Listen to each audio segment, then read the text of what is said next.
खाला माँ का दूसरा रूप होती है। उस रात मेरे ज़हन में यह घूम रहा था कि मेरे खाला बेहद खूबसूरत थी। शादी के बाद अभी तक उनकी कोई औलाद नहीं थी।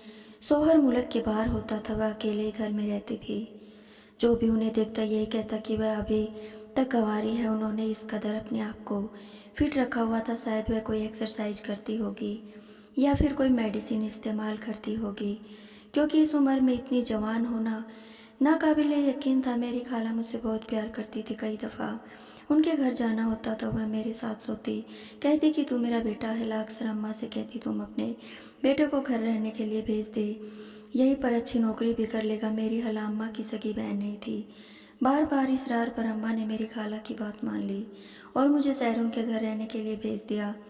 मैं 5 साल बाद खाला से मिल रहा था। मुझे देखते ही खाला खुशी से पागल हो गई। मेरा मुंह चूमकर अपने गले से लगा लिया। मुझे उनसे गिनाने लगी थी। उन्होंने ऐसी हरकत की क्योंकि वह बेतहाजा मुझसे चूम रही थी। लेकिन एक बात मैंने नोट की, किला पहले काफ़ी भारी हो गई थी। वह पीछे से ऐसी लगती थी जैसे 2 बच्चों की माँ हो। खाला ने मेरा सामान कमरे में रखा और मुझे आराम करने का बोला। मैं कुछ देर बाद कमरे के बाद फ्रेश हुआ। इतने में रात हो गई। खाला ने मुझे अपने कमरे में ही बुला लिया कि तुम यहीं पर बिस्तर लगा लो, हम इकट्ठे बातें करेंगे और अच्छे से भी नींद आएगी। मैं हल्का बिस्तर लगाने लगा तो खाला ने मुझे मना कर दिया। चलो आज पहली रात है, इसलिए तू मेरे साथ ये कि बिस्तर पर सो जाओ। मुझे अपनी खाला के साथ सोना बहुत बुरा लग रहा था, क्योंकि मैं अभी छोटा बच्चा नहीं था, मैं जवान हो गया था और यह बात मेरी खाला अच्छी तरह जानती थी। जो भी था मुझे खाला की बात माननी थी, क्योंकि आज पहला दिन था। थोड़ी देर हमने बातें की और करवट बदल कर सो गए। लेकिन जैसे ही गहरी नींद में गया, मुझे ऐसा महसूस हुआ जैसे कोई मेरे सीने पर हाथ फेर रहा हो। मैंने आँख खोल कर देखा तो खाला ने मुझे चुप रहने का इशारा किया और मेरे मुंह पर हाथ रखकर जैसे ही उन्होंने अपनी कमीज, मैंने 10वीं पास की और 11वीं में दाखिला लेने के बारे में सोच रहा था। एक दिन मेरी अम्मी ने कहा कि गांव में कोई भी कॉलेज नहीं है, इसके लिए तुम्हें करीबी शहर में जाना पड़ेगा और मेरा ध्यान तुम्हारी तरफ ही लगा रहेगा। आज ही तुम्हारी खाला रोशन का फ़ोन आया था और उनका मियाँ नौकरी के लिए सऊदीया जा चुका है। औलाद की उसकी कोई नहीं है, बेचारी अकेली रहती है। ऐसा करो तुम शहर चले जाओ और अपनी पढ़ाई पर ध्यान दो, वहाँ जाकर मुकम्मल कर लो। तेरी खाला का भी साथ मिल जाएगा और मैं भी तुम्हारी तरफ से बेफिक्र हो जाऊंगी। मुझे भी अम्मा की बात ठीक लगी, इसलिए मैंने ट्रेन पकड़ी और कराची शहर में पहुंच गया, क्योंकि मैं जानता था कि यहाँ पढ़ाई ज़्यादा अहमियत रखती है। अगर मुझे कराची की डिग्री मिली तो नौकरी अच्छी मिल जाएगी। गांव में लोग अपने बच्चे को ज़रा देर से स्कूलों में भेजते हैं, इसलिए 17 साल की उम्र में मैंने मैट्रिक पास किया और मेरे अब्बा और अम्मा दोनों ही कद काट के लिए ऊंचे और सेहतमंद थे, इसलिए मैं 17 साल में भी अपनी उम्र से बड़ा लगता था। 5 साल बाद मैंने खाला के पास कराची गया। फ़ोन पर ही मैंने खाला से उनके घर का पता पूछ लिया। जैसे ही मैं पूछते पूछते उनके घर पहुंचा तो दरवाजे पर खड़ी होकर मेरा शायद मुजर थी बाएं दाएं गली में देख रही थी। मैंने टैक्सी उनके घर के पास ही रुकवा दी और सामान नीचे उतारा। मुझे देखकर वह थोड़ा सा घबरा कर पीछे हटी। कहने लगी, कौन हो तुम? हालांकि अजनबी नजरें और खैर से किया था। सवाल सुनकर मैं अजीब सा हंसने लगा। आपकी हमद और कौन? खाला तो मुझे देखकर हैरत में डूब गई। कहने लगी, माशाल्लाह क्या काद का निकाला है, तुमने मेरा अंदाज़ा नहीं था। यह कहकर खाला ने मुझे अपने सीने से लगा लिया। मैं शुरू से ही से शर्मीला तबीयत का मालिक था, ख़वातीन से ज़रा दूर ही रहता था। मैं तो अपनी अम्मी से बस हाथ ही मिला था, फिर मैंने ला की जानिब हाथ ही बढ़ाया था, वह तो मेरे साथ ही लग गई। मैं 5 साल बाद आया था, इसलिए हालांकि मोहब्बत के सामने कुछ बोल ना सका, लेकिन नहीं जानता था कि यह मोहब्बत मुझे कितनी महंगी पड़ने वाली है। लामों से पीछे हटी तो मेरा चेहरा दोनों हाथों में लेकर मेरा का भरोसा लेने लगी। फिर कहने लगी, अंदर जाओ। मैं अपने हाथ से अपनी परेशानी को 4 दफ़ा साफ किया था। मुझे चीज़ों से बड़ी घिन आती थी, ना जाने क्यों, लेकिन बचपन में ही जरा ख़वातीन और लड़कियों से दूर दूर रहता था। मुझे अपनी मुहाल जीन्स में जरा भी दिलचस्पी ना थी। मेरा मकसद अच्छी तालीम हासिल करना और एक अच्छी जाम ख्वाब था, और इसी तकल्लुफ़ में मैं गांव से शहर आया था। मेरी खाला खाना का बहुत इंतज़ाम और क्या मैंने खाया और सोने के लिए कमरा पूछने लगा तो कहने लगी, मैंने तो खूब सारी बातें तुमसे करनी है, तो इतनी जल्दी सोने की बात कर रहे हो? खाला, मैं इतना लंबा सफ़र करके आया हूँ, बातें हम लोग कर लेंगे। फिर मुझे कल सुबह ही कॉलेज में अपने दाखिले के लिए भी जाना है, इसलिए मेरी तरफ से सबक बखैर। मैं शाम को ही पहुंचा था और खाना खाने के बाद मेरी आंखों में नींद उतरने लगी। अपनी खाला का मयूर चेहरा देखकर मैंने अपनी प्यारी नींद को ही तरजीह दी थी। खाला ने मुझे कमरे की तरफ इशारा करके कहा, तुम यहाँ सो जाओ। मैं खामोशी से जाकर सो गया। रात का सोया सुबह ही उठा और खाला के जोड़े पर एक बार कहने लगी, हाँ उठ जाओ, कॉलेज जाना है देखने के लिए। एक आवाज़ मेरे कान में पड़ी तो मैं हड़बड़ा कर उठ बैठा। एक घड़ी देखी तो 7 बजे का वक्त था। जल्दी जल्दी से तैयार हुआ और नाश्ता करके हालांकि घर के करीब कॉलेज में दाखिला के लिए अप्लाई किया था। मैं बहुत अच्छे नंबरों से पास था, इसलिए मुझे कॉलेज में दाखिला भी मिल गया। मैंने पढ़ाई का बाकायदा आगाज़ भी कर दिया था। उसके बाद मेरे साथ कुछ अजीबोगरीब वाक़या होने लगा था। घर आता तो खाला मेरे लिए खाना तैयार रखती है। एक बार मैं टेबल पर खाना खाने बैठा तो मेरे बराबर में बैठ गई। मेरी जान उस वक्त निकली जब खाला ने अपना हाथ मेरे घुटने से जरा ऊपर रखा। मैं उछल पड़ा। मलाई यह क्या हरकत है? ये मेरे यूँ झुकने पर खाला ने हाथ फ़ौरन से पीछे किया। कहने लगी, तुम्हें क्या हुआ? मैंने नफ़ी में सर हिला दिया। मैंने चेहरा देखने लगी। कहने लगी, तुम तो बिल्कुल भाई साहब जैसे निकले। यह कहकर उन्होंने ठंडिया भरी फिर मेरे कंधे को सहलाने लगी। मुझे ऐसे ही इन चीज़ों से सख्त चिढ़ दी, पता न जाने क्यों। लेकिन उस दिन मैं दोपहर का खाना ठीक से ना खा पाया। मगर मैंने सोचा कि खाला है। लेकिन मेरी परेशानी उस वक्त हुआ जब सिलसिला जारी होने पर एक बार रात हो रहा था। मुझे लगा कि जैसे कोई मेरे चेहरे पर अपना हाथ फेर रहा हो। मैं इतनी गहरी नींद में था कि मुझे लगा शायद यह मेरा कोई वहम था। लेकिन जब सुबह मेरी आँख खुली तो अपना बेड देखकर मेरा खून खौल उठा, क्योंकि मेरे बेड के दूसरी जानिब चादर कुछ सी थी। बहरहाल मैं बुझे दिल के साथ तैयार होकर जैसे ही कमरे में बाहर आया तो खाला नाश्ता लगा रही थी। 7 बजे का वक्त था और मेरी हालात यूँ थी जैसे नहा कर आई हूँ। उनके बाल बिल्कुल गीले थे, बालों के पानी टपक रहा था, मौसम भी सरमा सा था। पहले तो मुझे हैरत हुई कि उन्होंने क्या ज़रूरत पड़ी थी सुबह सुबह नहाने की। वह इतनी सर्दी में कोई भी बात थी तो जिसने मुझे चौंकाने पर मजबूर कर दिया। मेरी तरफ देखकर मुस्कुराई जा रही थी। मैं नाश्ता करने के लिए बैठा तो चाय मेरे सामने रख दी। मैंने 1-2 बिस्किट चाय के साथ खाए और फिर चाय पीने लगा तो हाला कहने लगी, मुझे नहीं पता था कि तुम सोते हुए इतने प्यारे लगते हो। यह सुनना था कि चाय सीधी जाकर मेरे हलक में लगी। मैं बुरी तरह खांसने लगा। वह फटाफट मेरे पास आई और मेरी कमर पर धीरे धीरे हाथ फेर कर सहलाने लगी। मैं फ़ौरन से खड़ा हो गया। मैंने अपना बैग उठाया और घर से बाहर निकल आया। मुझे बाहर आते ही याद आने लगा कि जिसे मैं अपना गुमान या ख्वाब समझ रहा था वह शायद मेरा ख्वाब नहीं था। मैंने खुद को झटका। शायद ये वह सुबह मुझे स्कूल के लिए जगाने आई होगी, तब उन्होंने मुझे देखा होगा इसलिए ऐसा कह दिया होगा। ऐसा कैसे हो सकता है? वह मेरी खाला है, मेरी माँ की सगी बहन है, मेरी माँ जैसी है। मुझे अपनी हालात के बारे में ऐसा नहीं सोचना चाहिए। जब भी मैं आता खाला मेरे साथ बैठती, कहती मुझसे बातें करो। मैं पूरा दिन घर में बोर हो जाती हूँ। अगर मैं उनके साथ बैठ जाता तो वह बहाने बहाने से मेरा कंधा सहलाने लगती, तो कभी मेरी कमर पर हाथ फेरने लगती। मुझे यह चीज़ें जितनी बुरी लगती थी उतना ही मेरा खाला यह हरकतें मेरे साथ करती थी। उसका हल मैंने यह निकाला कि मैं कॉलेज से आते ही छोटे बच्चों को ट्यूशन पढ़ाने के लिए चला जाता। मैं शाम को वापस लौटता तो मेरी कोशिश होती कि ज़्यादा से ज़्यादा वक्त घर के बाहर गुजार। उन्हीं दिनों में बुशरा से दोस्ती होगी। जहाँ पढ़ाने जाता था वह उनकी बड़ी बहन नाई क्लास में पढ़ती थी। मैं उसके छोटे भाई बहन को पढ़ाना जा रहा था कि 5वीं छठी जमात के पढ़ते थे। लेकिन जब उसकी चीज़ में मुश्किल पेश आती तो मैं उसे भी समझा देता। वह काफ़ी बातूनी किस्म की लड़की थी, खूबसूरत और प्यारी। मैं ऐसा लड़का तो था नहीं, लेकिन ना जाने क्यों वो मुझे बहुत अच्छी लगती थी। इसलिए हमने फ़ोन नंबर का तबादला भी कर लिया। लेकिन हम लोग बातचीत कभी कभी ही करते थे। हमारी बातें ज़्यादातर इसी मौजू पर होती थी, मुस्तकबिल में एक अच्छी फील्ड का इंतखाब करना चाहिए। वैसे तो वह पढ़ाई में बहुत अच्छी थी, अच्छे ग्रेड लेती थी, लेकिन केमिस्ट्री फिजिक्स में मैं उसे कुछ मुश्किल पेश आती थी तो मैं उसकी मदद कर देता। उसी वजह वह शायद यह भी हमारी नापसंद बहुत मिलती थी। हमारे सब्जेक्ट भी सेम थे। मुश्किलें भी। शाम के वक्त जब मैं ट्यूशन पढ़ाने से वापस आया तो खाला ने चाय बनाई थी। मैंने चाय पी, अपने कमरे में जाने लगा तो कहने लगी, थोड़ी देर मेरे पास बैठ जाओ। तो मैं हाला के पास बैठ गया।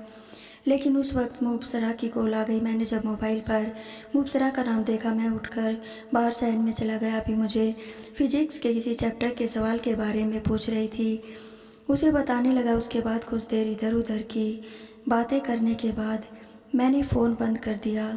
लेकिन जब मैंने पीछे मुड़कर देखा तो मुझे गौर कर रही थी। खाला, किससे बात कर रहे हो? मुझे यह पूछना ज़रा भी अच्छा नहीं लगा। मैंने कहा, मैं किससे बात कर रहा हूँ आपको मतलब? अगर मैं ट्यूशन पढ़ाने जाता हूँ और अपने स्टूडेंट को एक सवाल समझा रहा था। कहने लगी, एक ऐसा स्टूडेंट तुमसे मौसम के बारे में पूछ रही थी और यह पूछ रही थी कि तुम क्या कर रहे हो।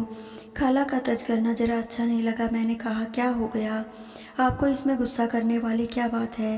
कहने लगी, तुम यहाँ पढ़ने आए हो इसलिए पढ़ाई पर तवज्जो और ज़्यादा बेहतर है। यह कहकर उन्होंने मेरा मोबाइल मेरे खाना ले छीन लिया। मैं तो उन्हें देखता ही रह गया। मैंने कहा, खाला यह क्या कर रही है? कहने लगी, बस जब तक तुम घर में रहोगे मोबाइल नहीं मिलेगा। मुझे खाला का यह रवैया समझ नहीं आ रहा था। मोबाइल पर मेरे दोस्तों की भी कॉल आती, फिर हम लोग पढ़ाई में भी एक दूसरे से मोबाइल से मदद लेते थे। मोबाइल तो हर एक की ज़रूरत बन चुकी थी। मैंने कहा, खाला प्लीज़ मेरा मोबाइल मुझे वापस करें, लेकिन वह मेरा मोबाइल अपने कमरे में लेकर चली गई। मजबूरन मुझे उनके कमरे में जाना पड़ा। कहने लगी, मैं हरगिज़ तुम्हें मोबाइल नहीं दूंगी, पास बहुत हो चुकी है। कहने लगी कि मेरे अब्बा का फ़ोन करेगी और कहेगी कि हम पढ़ने के बजाय ना जाने किस अकड़ में पड़ गए हैं, लड़कियों से बात करता है। मैंने कहा, आपको अम्मी अब्बू को जो कहना है कहती रहे, लेकिन मेरा मोबाइल वापस करे, मुझे अपने दोस्तों से बात करनी है। यह कहते ही मैंने उनका हाथ पकड़ा और उनके हाथ से मोबाइल छीनकर कमरे से बाहर निकल गया। अपनी खाला की हरकतों की वजह से आजिज आ चुका था। मेरा दिल चाहता था कि किसी हॉस्टल में दाखिला ले लेता हूँ, फिर वापस गाँव ही चला जाता हूँ। यह सोचते सोचते मेरी आँख लग गई।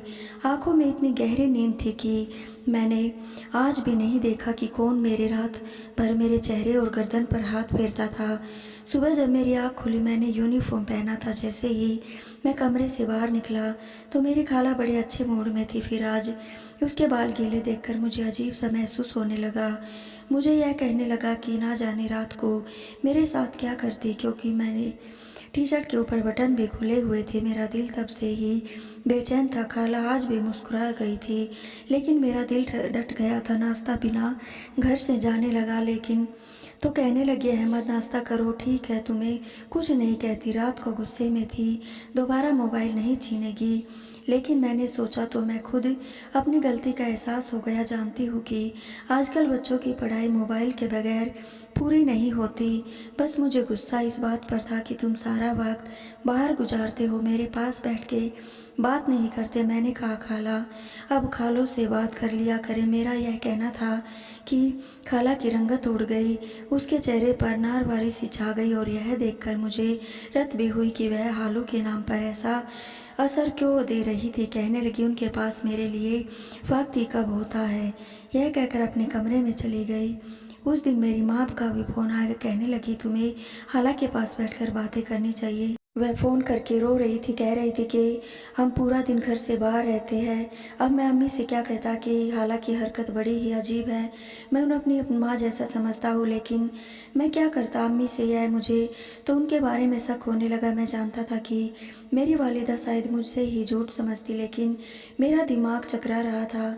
जब मेरी वालिदा ने मुझे एक ऐसी बात बताई, मैं सोच भी नहीं सकता था। वह कहने लगी, तुम्हारी खाला के हम पे बहुत एहसान है।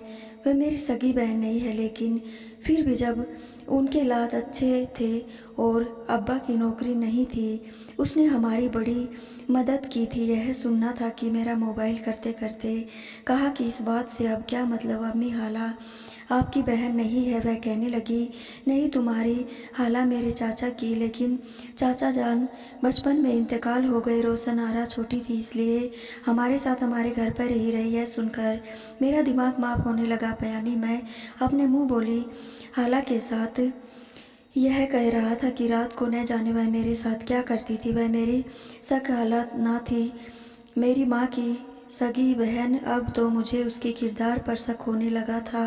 मैंने आज तक उसे शोहर से बात करते हुए नहीं देखा, बल्कि शोहर के नाम से ही रात को ही बिगड़ने लगे। और जिस तरह अभी मुझे लगता था कि मेरे साथ कुछ ना कुछ हरकतें हुई है, सुबह वही मूड में खाला नहाई हुई नजर आती। मैंने अम्मी का फ़ोन बंद कर दिया। मुझे कुछ भी सुनने मुझ में तो ना ताप रही थी। रात को मुझे बेचैनी से नींद आ रही थी। ऐसे पहली बार हुआ, वरना मैं तो लेटते ही फ़ौरन सो जाता था। रात भर करवट बदलता रहता, मगर मुझे नींद ना आई। ना जाने रात को कौन सा बहार था जब मेरे कमरे का दरवाज़ा खुला और मेरा दिल दब गया। मैंने फ़ौरन से अपनी आंखें बंद कर ली। मेरे कमरे में कोई दाखिल हुआ था, क्योंकि मुझे लगा कि मेरा कमरा खुला है। उसके बाद मुझे लगा जैसे कोई मेरे बराबर में लेट गया। इस एहसास ने तो मुझे जीते जी मार डाला। मैंने जैसे ही आंखें खोली तो मेरी खाला मेरे बराबर में लेटी थी। मैं उठकर बैठा, कुछ बौखला गई। शायद उन्हें उम्मीद नहीं थी कि मैं यूँ उठकर बैठ जाऊँगा। मैंने कहा, आप मेरे कमरे में क्या कर रही है? और कहने लगी, मुझे डर लग रहा था, अपने कमरे में बड़ा खौफ आता है मुझे तन्हाई में। मैंने कहा, इसका क्या मतलब? तो यह नहीं आप मेरे कमरे में आ जाए और मेरे बराबर में आप लेट जाए। यह उठकर खड़ा हो गया। मैंने कहा, आप पहले भी मेरे कमरे में आती रही है। मुझे अफसोस हो रहा था, कहना पड़ रहा था कि जो कुछ आप मेरे साथ करती रही है मैं जानता हूँ। यह सुनकर बुखला गई, फ़ौरन खड़ी। उसके बाद जो बात उसने मुझसे की मैं सोच भी नहीं सकता। कहने लगी, तुम मुझे अच्छे लगते हो और मैं तुम्हारी सगी खाला नहीं हूँ। ऐसा करो तुम मेरे साथ। अभी उन्होंने यह बात कही थी कि मैं फ़ौरन उन्हें चुप करवा दिया। मैंने कहा, बस एक लफ्ज़ भी, से ज़्यादा नहीं। आपको शर्म नहीं आती? कमरे से बाहर निकल गया और फ़ौरन को छत पर चला गया। मुझे इस औरत पर बिल्कुल भी भरोसा नहीं था। ना जाने नींद में वह मेरे साथ क्या क्या करती रही। मैं उसे अपनी माँ का दर्जा देता रहा, यह समझता रहा कि मेरी सगी खाला। मुझे सर्दी के मौसम में भी पलट का एहसास हो रहा था। मेरा दिल चाहा बस जल्दी से सुबह हो जाए और मैं यहाँ से चला जाऊँ। मैं अभी यह सोच रहा था कि जब मेरी खाला सहन में आई। उन्होंने धीरे से मेन गेट खोला और छत पर खड़ा हुआ था। मुझे सहन साफ नज़र आ रहा था। जैसे ही मेन गेट का दरवाज़ा खुला, शख्स अंदर दाखिल हुआ। उसे देखकर मेरे तो छूट गई। वह शख्स रोशन का शौहर था। मैं हैरान रह गया। अगर यह कराची में था तो फिर खाला ने झूठ क्यों बोला? वह सऊदीया में। वह शख्स गुस्से में अंदर दाखिल हुआ और कहने लगा, तुमसे एक काम ना हो सका, जानती हो? वह कहने लगी, मैंने उसे यह कहा लेकिन वह घर से चला गया। मैं क्या कर सकती हूँ? मैं यह सुनकर दंग रह गया था। यह कैसा शौहर था मेरी खाला का जो इस तरह की बात कर रहा था? वह कहने लगी, फ़ोन करो, उसे वापस बुलाओ और हर हाल में चंद दिनों में उससे निकाह करो।